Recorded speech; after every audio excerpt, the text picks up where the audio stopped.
This is a dark kitchen, also known as a virtual or ghost kitchen. It sounds a little intimidating, and for many in the food industry, it is. These kitchens are creating a whole new ecosystem of food preparation and delivery, designed to cater directly to online customers.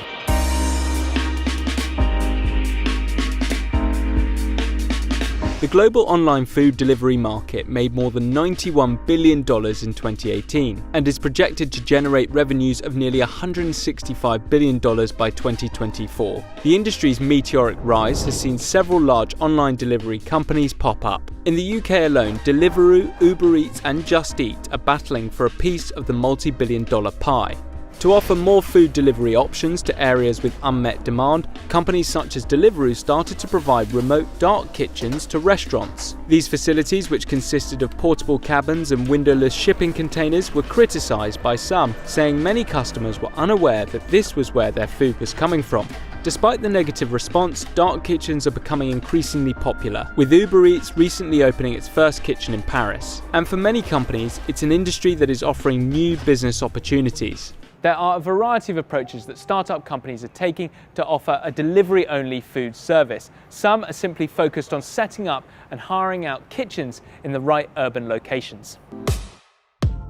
London-based company Karma Kitchen offers shared kitchen space to catering companies and restaurants that want to set up dark kitchens. Co-founders and sisters Ginny and Eki Newton started the company after struggling to find affordable kitchen space for their own catering business. One of our biggest challenges and close to failures was actually finding kitchen space. And we just couldn't believe that there was nothing kind of flexible and affordable in the market that we could just move into. It was 24 hours a day, 7 days a week rent, but we were actually only using the kitchen for such a short amount of time. And when we solved that problem for us, we ended up kind of solving it for a few more people. One of those people is Chloe Stewart, who is founder and CEO of Nibs Etc., a sustainable food company that makes granola from food waste. So this is our juice pulp granola. So it's made from fruit and vegetable pulp that normally gets thrown away. So it reduces waste and is super nutritious in the process. I know time is money in this business. So what do I need to do? Yeah, so basically, if you could wrap this. So how long have you been making your granola in Karma Kitchen? I've been here just over a year actually, and it was the perfect sort of next step after being at home, because I've never spent a lot of time in a commercial kitchen. So learning how people organise and keep track of ingredients and date things, it's something I wouldn't have gotten sort of being on my own. How's that? Perfect looking granola bag. Look at that. A pro. Buying and then renting out kitchen space to businesses like Chloe's is a model that even former Uber CEO Travis Kalanick has invested in. His company, City Storage Systems, which in the US operates under the brand Cloud Kitchens, acquired dark kitchen startup Food Stars back in 2018, and with it more than 100 commercial kitchens in several locations across London. Some companies are going even further. Dubai-based kitchen services company Kitopi has created a cloud kitchen network that not only provides the infrastructure for food delivery options, but also cooks and delivers the food themselves. We purchase, supply, and store your ingredients. We prepare and cook your food at our facility. This means restaurants will be providing food to customers that they've had no involvement in cooking and preparing, apart from the use of their name on the packaging. The dark kitchen market is expected to grow fast. In Europe last year, it was worth more than $250 billion. It's set to more than double in size by 2026 to be worth around $650 billion. Demand for cloud kitchens is being driven by the online food delivery industry. According to the Cloud Kitchens website, its commercial kitchens are optimized for delivery, and Karma Kitchen says between 30 to 40% of its space is occupied by delivery-only restaurants. Suhail Hassan is the founder and managing director of Tinseltown Group, a collection of brick-and-mortar and virtual delivery restaurants. About 3 years ago, Uber approached us. We had 0% of deliveries, and now we're between 30 and 40% and growing every week. The advantage of coming into like a shared kitchen, it allows you to trial a concept. Working with Ubereats, they give us a lot of data and information of what areas we need to be going to, what products are selling. Very, very low capex compared to what we were used to in the past. Running costs are significantly less, and we're able to trial a concept, and it gives us a very quick and efficient route to market. 2 kitchens down from Tinseltown is another restaurant that has seen the success of expanding their food delivery operation. He had this idea, and yeah, it was actually a great idea, because I think deliveries are the future. Ivo and Filippo are both from the Italian capital, Rome. They have one brick-and-mortar restaurant called Al Dente in central London. But following the increased demand for deliveries, they decided to hire a dark kitchen. Panna cotta, this is the panna cotta. It's a really good option. You're not locked into a contract.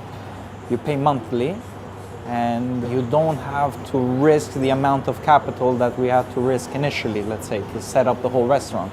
Here you move in, you have everything ready, and it's just a matter of seeing whether the people in the area like what you're selling. It's not something that you usually order to get delivered. That was like our mentality, you know? And so even then we were not that sure how good the pasta would be in terms of deliveries, but it ended up being quite a successful part of the business. We cover a certain area now in Fitzrovia. We cover Mayfair, some part of the city, so we're constricted, let's say.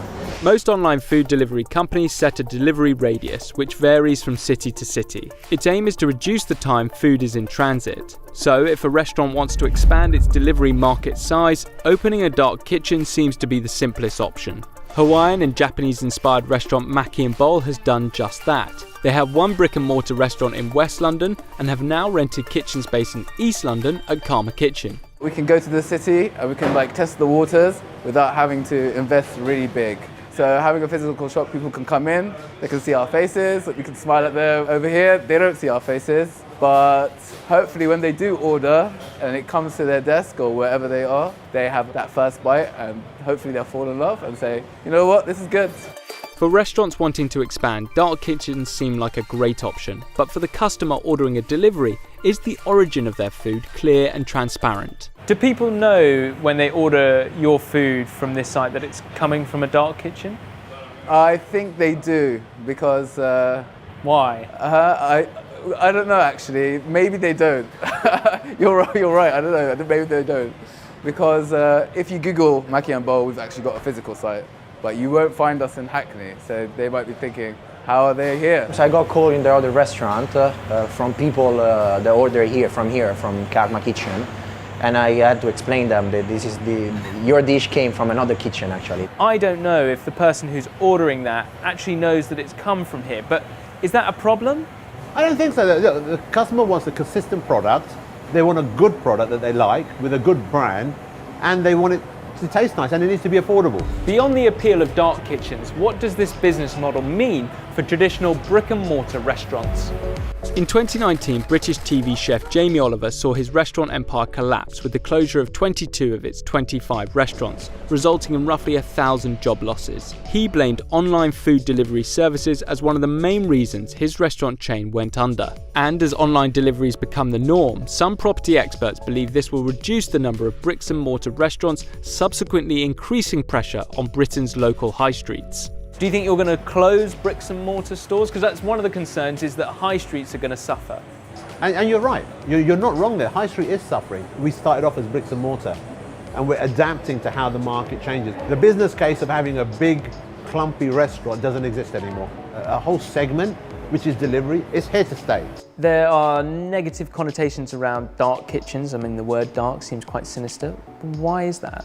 Such a new changing landscape, and actually there aren't that many in the UK, so people panic when it's unfamiliar. They're not comfortable with it, and that's quite a natural reaction. It's a bit separated from the original restaurant perhaps, but it's the same restaurant, same people, same owners, and the same chefs who are doing all of this work. If people did come to our kitchen, I think that they would be really happy with where their food was being produced. It's increasingly likely that the food you order online will come from a dark kitchen. But whether this is a sustainable model for the food delivery industry remains to be seen. For the moment though, the convenience and speed that these facilities offer means many are betting on them playing a key role in the revolution.